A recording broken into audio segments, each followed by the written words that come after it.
Sa gitna ng mga malalawak na palaisdaan sa liblib na barangay sa bayan ng Lubao ay may isang dambuhalang proyekto ng DPWH ang isinasagawa. Or 4 lanes each ito, malapad siya. Ano sir, oh? Ayan.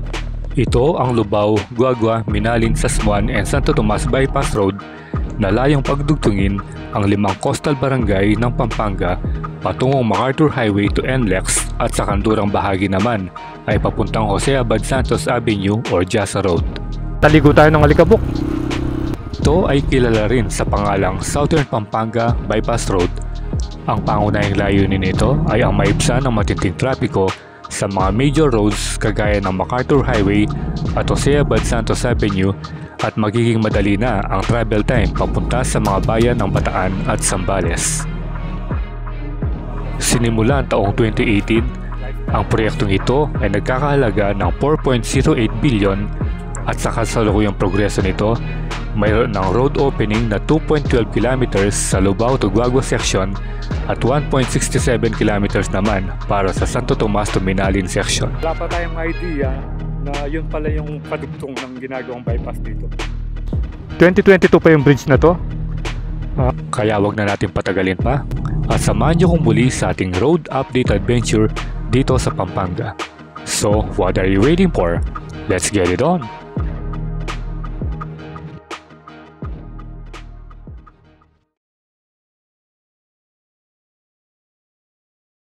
Good morning, Kabalen. Nandito tayo ngayon sa may ginagawang arko ng Pampanga. Kita nyo. Bali yung vlog natin ngayon, pupuntahan natin yung isang bypass road na ginagawa sa Lubao.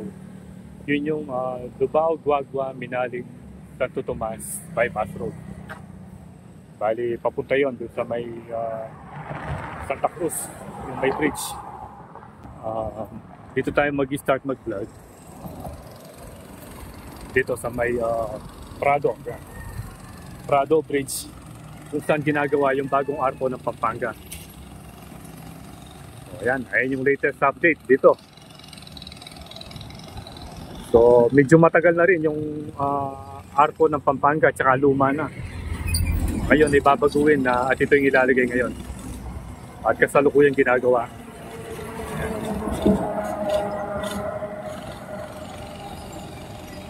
Kasabay niyan yung paggawa rin ng itong Jose Abad Santos Avenue Road na undergoing ng rehabilitation. Ayan, ayun yung mga nila, project details nila. Makikita nyo, meron ding meron ding salakot. Parang yung sa Angeles City, yung sa may Astro Park. Ayan, Tapos yung arko, yung design niya, may mga parol na sumisimbolo yung parang yung Christmas capital ng Pilipinas, yung Pampanga. Ayan. Bali naglagay na sila ng beam. Ayun, dati wala man yan eh.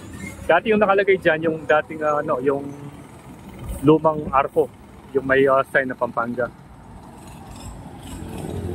Pero ngayon, unti-unti na ginagawa. O yan muna yung latest update natin dito sa may arko ng Pampanga, kung saan dito rin yung highway boundary ng Pampanga at saka ng Bataan. Doon na yung Bataan. Hermosa na dito. So, tara, alis na tayo. At kasama pa rin natin si Pongkan. Ayan. Ayan. Papalaban na naman si Pongkan. Ito yung Bataan Lodge. 100,716,000. Ito yung total cost ng Asset Preservation Program. Bali, maintenance ng Jose Abad Santos Avenue dito sa boundary ng Lubao at saka ng Hermosa. So tara, punta na tayo dito.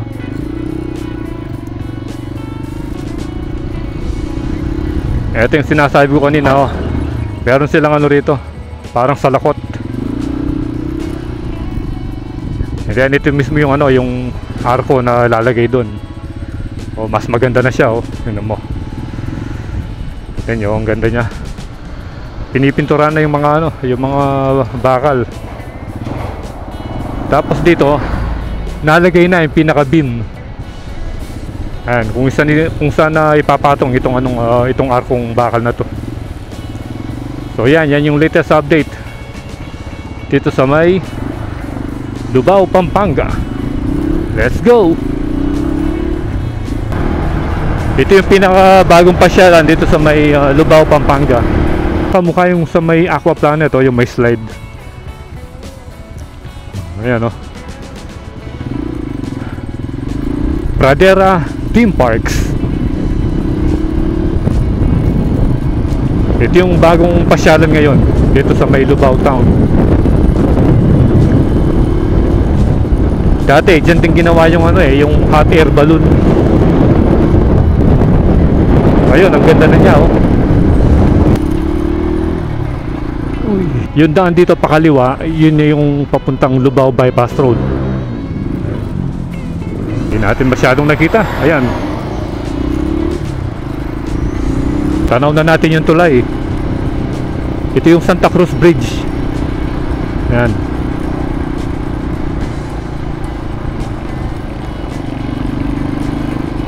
Bali yung tinuro kong bypass road kanina, dito yung labas niya. Diyan dumadaan usually yung mga truck para maiwasan yung pagsikip ng trapiko doon sa may Santa Cruz Market. Ayan, dito meron ding dike dito.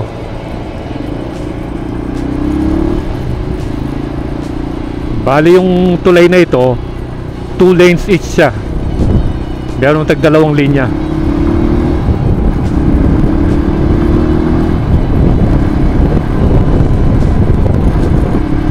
Ayan, bali dito yung pasok natin. Kakanan na tayo rito, papunta dun sa may ginagawang bypass road.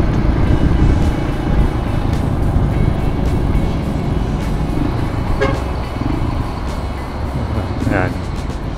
Dito rin papunta yung yung Lubao Bamboo Hub and Eco Park. Diretso lang tayo dito kasi kanina sabi ni Kuya, bandang kaliwa daw yung daanan at hindi ka naaabot dun sa may Bamboo Hub, yung Eco Park. Saka marami tayong nakikita mga dump truck na dumadaan na puno ng lupa. Siguro dun itatambak yon, dun sa ginagawang bypass na yon.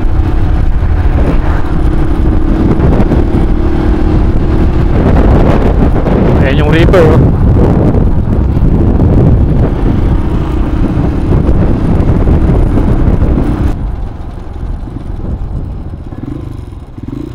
Ito na yata eh. So yung pangalan pala ng ito, nung river na ito, Porac Gumain River. Ayan, oh. Akala ko kanina Lubao River, Porac Gumain River pala. Diretso pa tayo.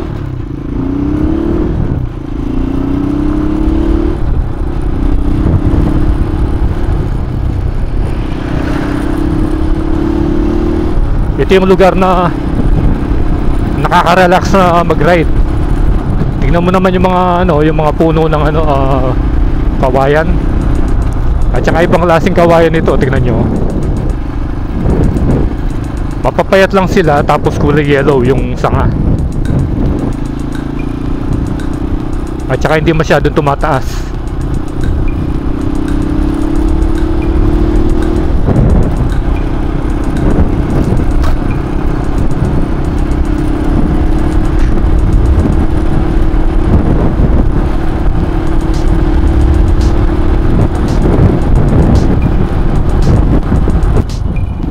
Baka ito na siguro. Yun. Wala kasing signboard eh.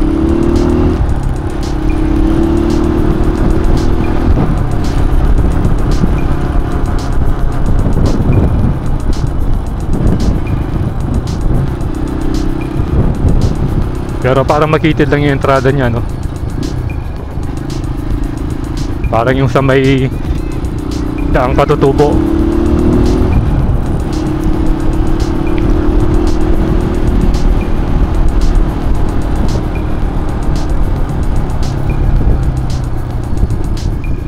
Saan na kaya banda rito?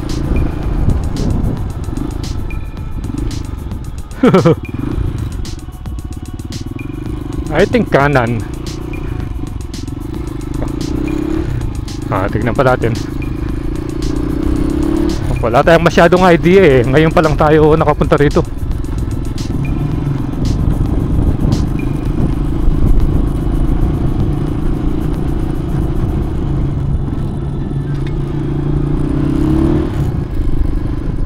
Uy, daming kambing oh.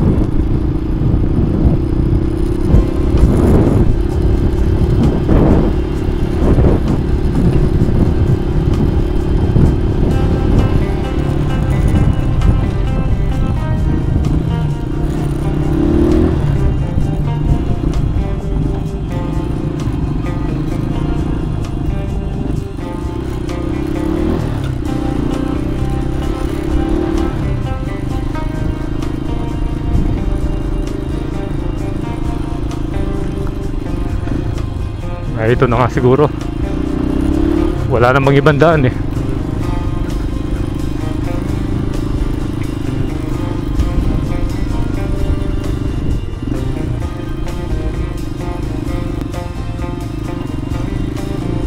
Yun.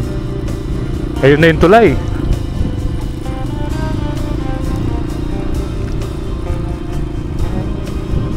Ayun yung MRF oh. Lubao MRF.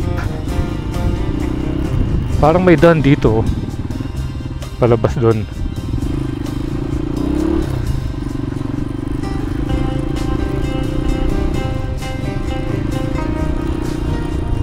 Yan, kita na natin yung tulay dito. Pero ito, ano ito eh, flash daan ito eh.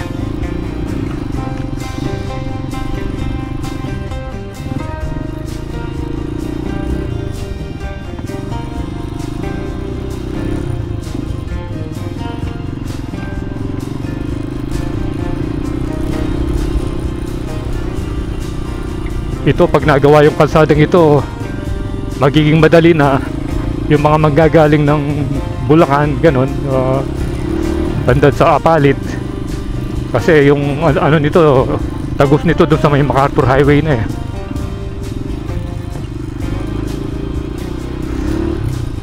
Tapos dito na yung labas mo. Ang ganda ng mga ibon no. Wait na kaya pumunta rito.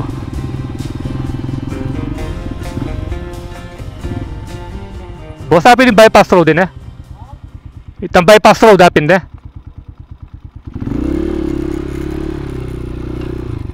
Apin tang gagawin ng bypass road din eh. Papunta Minalan. Na, wa. Ali, laweng kaya mo. Itang papunta Minalin din eh. MacArthur na. Ang ganyan ako rin. Malaw ya pa. Ali, pwede ko lungob. I-video kaya mo. Ali, wa, ali. Ang gawag kitang dulo. Laweng kaya, bi-vlog kaya. Okay. Shoutout kay sir. Ano pangalan mo sir? Ryan. Na? Ryan. Yan. Sabi ni sir Ryan eh, hanggang dun pa raw. Malaw ya pa kanina? Malaw ya pa. Laweng kaya pa na? Sige. Ito.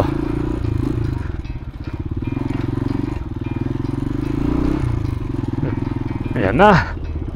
Kita na natin.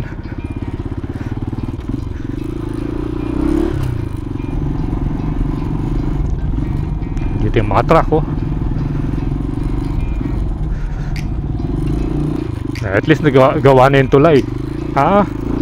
Ano pala eh, ilan ba ito? 1, 2, 3 3 lanes, 3 lanes. Ang lawak pala ng tulay na to.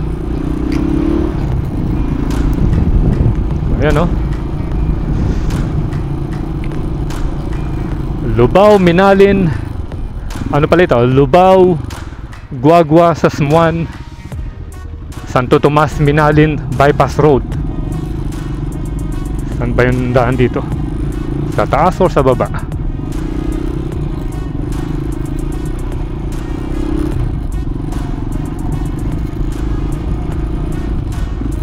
Ito, patuloy pa rin yung ano nila dito, pag-uukay oh. Tinatampakan yata nila.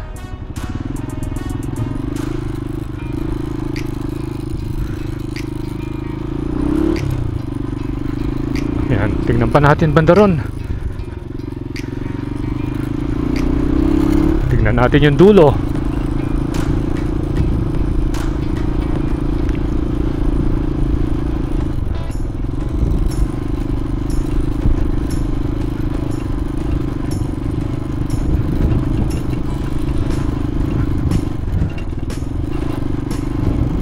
Parang ito na yung dulo.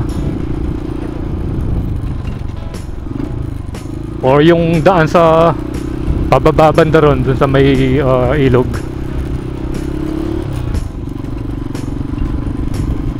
Or siguro magkikita rin dito yun eh.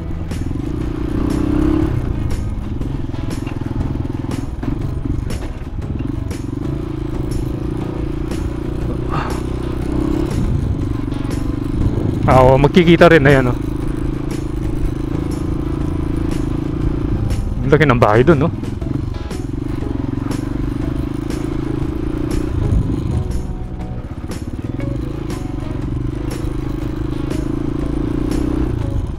So kahit doon ka dumaan sa ibaba, magkikita rin sila dito.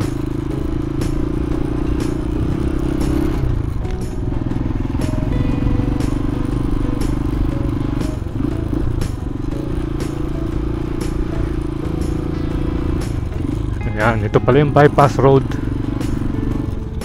So mga place daan ito.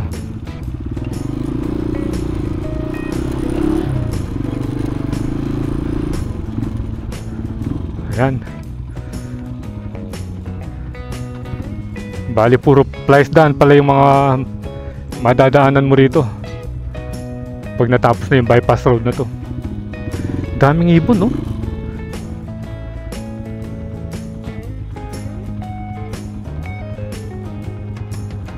Ganda ng bahay. Ang dalawang bahay doon. Sila siguro yung may-ari ng mga place daan na yan. Okay, latest update dito sa ginagawang bypass road, yung Lubao, Sasmuan, Guagua, Santo Tomas, Minalin bypass road. Okay, so we are here at the Lubao, Guagua, Santo Tomas, Minalin, Sasmuan bypass road. Ayan. At ito yung ngayon yung nakikita natin, isang tulay na ewan ko kung 3 lanes or 4 lanes each. Ito, malapad siya. Ayan. First time nating nakapunta dito sa ginagawang bypass road na to. Ayan na yung ilog, oh. Tapos yung mga banda ron, halos slice done lahat. Yan, nakarating tayo hanggang doon sa may dalawang magandang bahay doon. Punta naman tayo dito sa may kabila.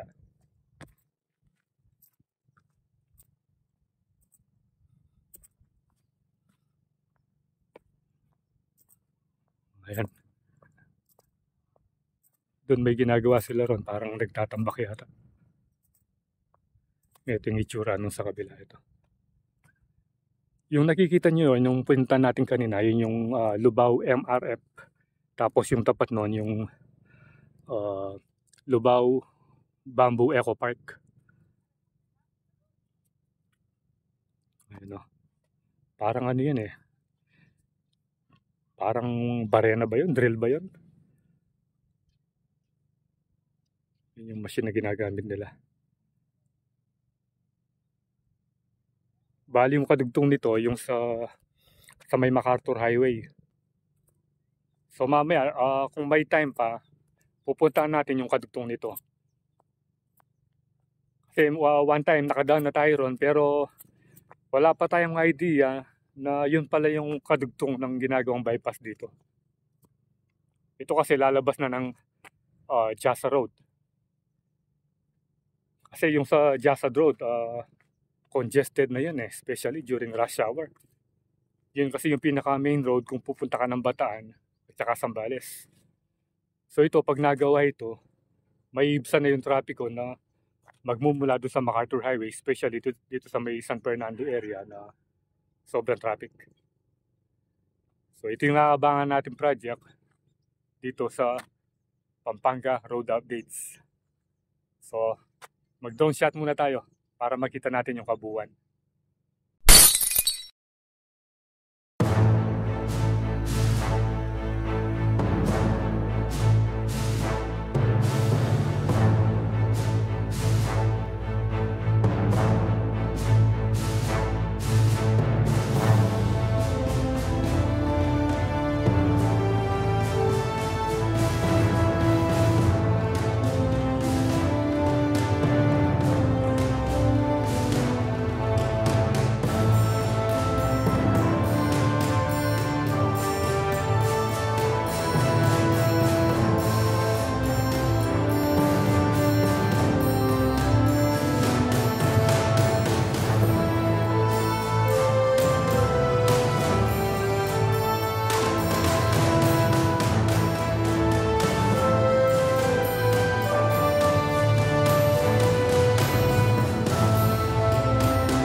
Dinaanan tayo nung truck kanina. Siya, naligo tayo ng alikabok.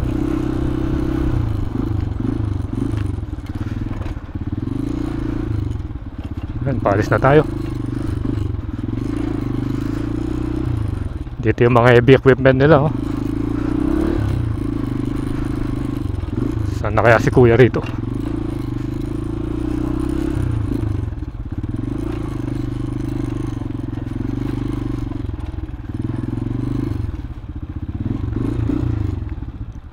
Ang gaya getan eh. Getang kain eh. Bali na yung barangay ni. Kaya po, Santa Catalina. Santa Catalina. Yung ano. Ayun, shoutout kina sir, oh. Ayan. Tinignan ko lang yung ano sir, kung hanggang saan na yung natatapos kasi Yung project po. yung project ko kasi pupunta rin ako doon sa may MacArthur Highway. Titingnan ko yun doon. Yun doon naka-asphalto na yata eh. Ayun, oh. Bali sina sir yung ano rito. Sila yung in charge dito. So Santa Catalina ito. Bali kailan nag-start? Kailan nag-start ito? Anong year? Ano na po to eh. Yung kasing sa ano namin, 2022 eh. Itong bridge. 2022 pa yung bridge na to? Pero ngayon may ginagawa pa dito? O wala muna? Sa ano, yung mga kadugtong niya, sir. Dito Saan ba yung sa kadugtong? Lakpao, tsaka sa Kalangay. Saan banda yun? May dadaanan na papunta ron? Meron. Saan yung daan? Dito din sa highway, pagtanong mo yun sa Lakpao. Lakpao? Lampas pa ng palengke ng ano, Santa Cruz? Santa Cruz, Lampas doon?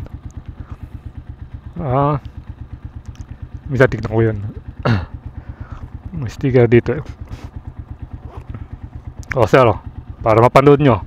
So once again, shout out. Ano pangalan mo sir? Jason. Jason, tsaka si sir Ryan po. Ryan. Opo. Okay. O sige, thank you. O.